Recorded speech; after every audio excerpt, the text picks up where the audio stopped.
जय हिंद। नमस्कार मित्रों, आपका स्वागत है आपके YouTube channel all exam class के अंतर्गत।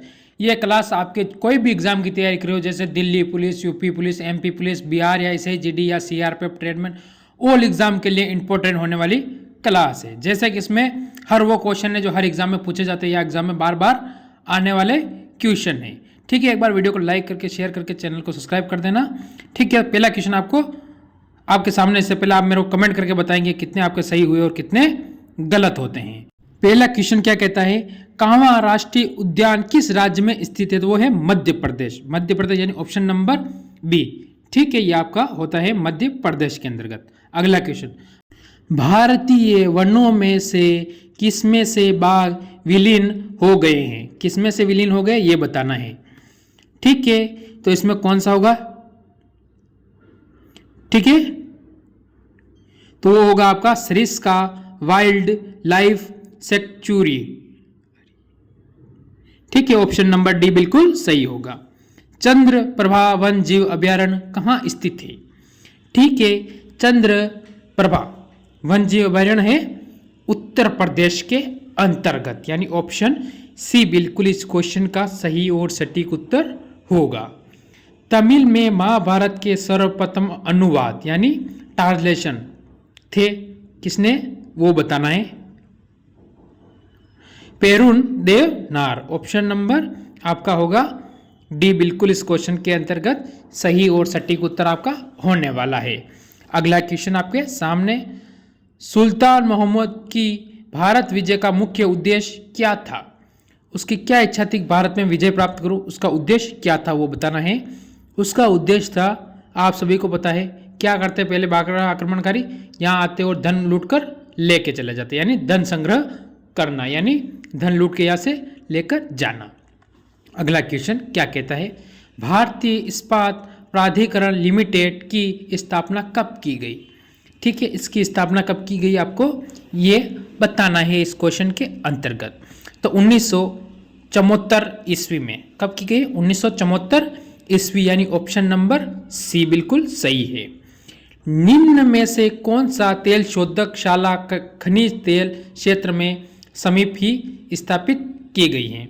वो कौन सी है वो बताना है आपको। उसका नाम होगा नून माटी। क्या नाम होगा उसका?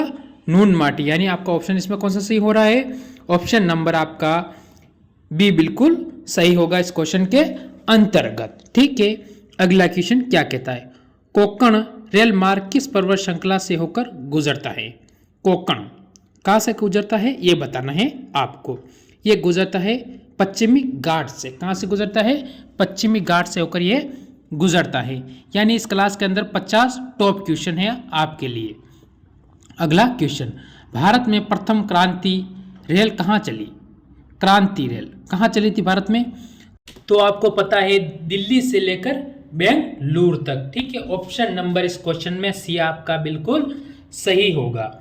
अगला क्वेश्चन क्या कहता है, 1937 से 39 में मद्रास में कांग्रेस मंत्रिमंडल का नेतृत्व किसने किया था? ठीक है, तो उनका नाम है सी रामागोपालाचारी। ऑप्शन नंबर सी बिल्कुल इसका सही होगा। ठीक है, अगला क्वेश्चन क्या कहता है, अमीर ए सादा की नियुक्ति करने वाला प्रथम सुल्तान कौन है या कौन था? तो कौन था वो?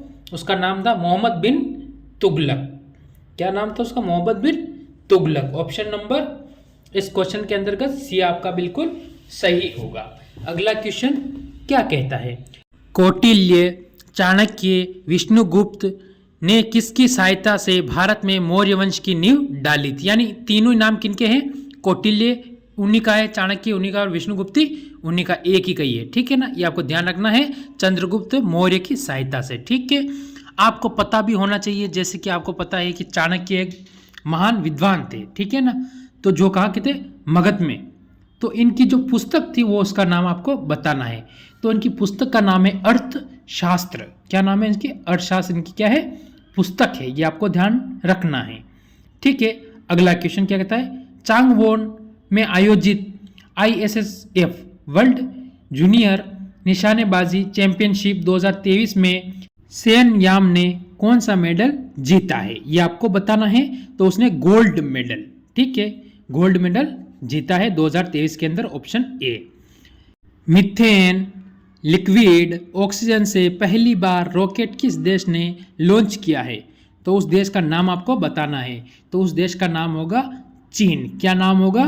चीन। यानी ऑप्शन कौन सा सही हो गया इसमें? बी बिल्कुल इस क्वेश्चन का सही और सटीक हो गया। अरे सुन तो रहे हो वो सब? ठीक है, चलो कोई बात नहीं, सुन रहे हो तो। भारत में सबसे पहले छपाई की मशीन कौन लाया? यानी कौन लेके आया था? तो वो लाए थे पुर्तगाली। कौन लाए थे? पुर्तगाली लेकर आए थे भारत में छपाई की मशीन। अब इन्होंने भारत की खोज की थी पुर्तगाल ने। कब की थी? 1498 के अंतर्गत, ठीक है, वास्को डिगामा ने। इलबर्ड बिल में मुख्य विरोधी कौन थे? वो बताना है। तो उसमें होगा आपका ऑप्शन नंबर सी, यानी बंगाल में चाय और नील बागानों की ब्रिटिश मालिक। इसमें कौन थे? तो ऑप्शन नंबर आपका क्या होगा?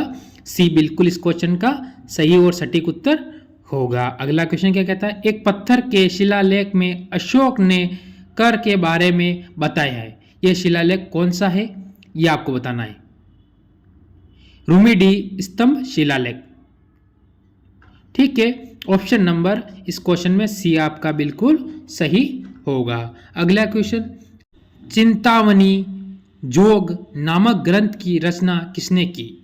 उनका नाम बताना है। उनका नाम है संत पिपा जी ने।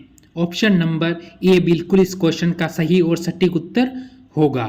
अगला क्वेश्चन, प्राचीन भारत में निम्न में से कौन सा विद्या अध्ययन का केंद्र नहीं था? वो उसका बताना है। उसका नाम होगा कौशाम्बी, ठीक है। तक्षशिला था, विक्रमशिला था या नालंदा था, पर कौशाम्बी नहीं था। ऑप्शन डी आपका इस क्वेश्चन में क्या होगा? सही होगा। अगला क्वेश्चन आपके सामने क्या कहता है? लोकसभा का स्पीकर किसी संबोधित कर अपना त्यागपत्र देता है। तो किसे संबोधित करके अपना त्यागपत्र देता है? वो है लोकसभा के डिप्टी स्पीकर को, ठीक है। ऑप्शन इसमें आपका सी बिल्कुल सही और सटीक उत्तर होगा। अगला क्वेश्चन, भारतीय स्वतंत्रता अधिनियम 1947 क्रियान्वित हुआ, उसके बारे में क्या कह रहा है? तो वो है जुलाई 18, 1947 को। यानी ऑप्शन नंबर इस क्वेश्चन में सी बिल्कुल आपका सही और सटीक उत्तर यहां से बनता है। अगला क्वेश्चन, प्रथम जैन संगीति कहाँ आयोजित की गई थी? यह बताना है। वो कहाँ की गई थी? पाटलिपुत्र। पाटलिपुत्र ये कहाँ है? बिहार के अंदर। यानी ऑप्शन नंबर ए बिल्कुल सही है। तराई का प्रथम युद्ध कब हुआ था? इससे बारे में आपको 4-5 क्वेश्चन क्लियर कराऊंगा यहाँ से, सारे युद्ध कब कब हुए थे। तो ये हुआ था, आप सभी को पता होना चाहिए। तराई का प्रथम युद्ध हुआ था 1191 ईस्वी के अंतर्गत, इससे, ठीक है। अब तराई का द्वितीय युद्ध कब हुआ था? तो द्वितीय युद्ध भी आपको पता होना चाहिए, ये भी पूछा जाता है, मोस्ट इंपॉर्टेंट बनता है। तो कब हुआ था? ये सभी को पता है, 1192 के अंतर्गत, ठीक है। इसके बाद देखो पानीपत। पानीपत का जो युद्ध हुआ था वो कब हुआ था? ये भी आपको पता होना चाहिए। प्रथम युद्ध तो 1526 के अंतर्गत। और 1556 ईस्वी में हुआ था पानीपत का द्वितीय युद्ध। कौन सा हुआ था? द्वितीय युद्ध हुआ था, ये भी आपको पता होना चाहिए। इसके बाद देखिए 1757 में कौन सी हुई थी? प्लासी की लड़ाई। कौन सी हुई थी? प्लासी की लड़ाई या युद्ध मान सकते हो। प्लासी का युद्ध हुआ था, कब हुआ था? तो 1757 में, ठीक है। यहाँ से आपके बहुत सारे क्वेश्चन क्लियर हो जाते हैं। संविधान संशोधन विधेयक संसद में प्रस्तुत करने के लिए क्या करना पड़ता है? वो बताना है आपको। राष्ट्रपति की पुनः अनुमति नहीं लेनी पड़ती, यानी दूसरी बार क्या करती है?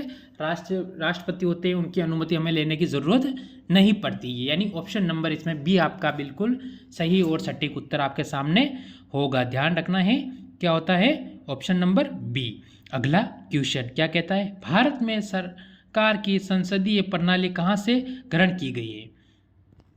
तो आप सभी को पता है कि ये ब्रिटिश संविधान से, कहाँ से ली गई है? ब्रिटिश संविधान। ऑप्शन नंबर आपका सी बिल्कुल इस क्वेश्चन के अंतर्गत सही और सटीक उत्तर होगा। राज्य के नीति निर्देशक तत्वों का उल्लेख भारतीय संविधान के किस भाग में है? उस भाग का नाम आपको बताना है। तो कौन से भाग के अंतर्गत है, ये जानकारी आपको देनी है, ठीक है ना। तो सभी के दिमाग में आ चुका है, भाग नंबर 4 के अंतर्गत। यानी किसमें है? भाग कौन सा है? 4। ऑप्शन नंबर क्या हो गया इसमें? सी बिल्कुल आपका एकदम सही उत्तर हो चुका है। अगला question, government of India act 1935 को किसने दास्ता का एक नया अधिकार पत्र कहा था? तो किसने कहा था ये? तो पंडित जवाहरलाल नेहरू, यानी जवाहरलाल नेहरू जो कि अपने भारत के प्रथम प्रधानमंत्री थे, यानी ऑप्शन नंबर बी बिल्कुल सही होगा। अगला क्वेश्चन क्या कहता है देखते हैं। विटामिन B12 का रासायनिक नाम निम्नलिखित में से कौन सा है? तो कौन सा है वो आपको बताना है। कोबालमी, यानी ऑप्शन नंबर इसमें आपका ए बिल्कुल सही और सटीक उत्तर इस क्वेश्चन से यहाँ से बनता है। ठीक है, थोड़ी क्लास और है, पूरी क्लास जरूर लेकर ही जावे।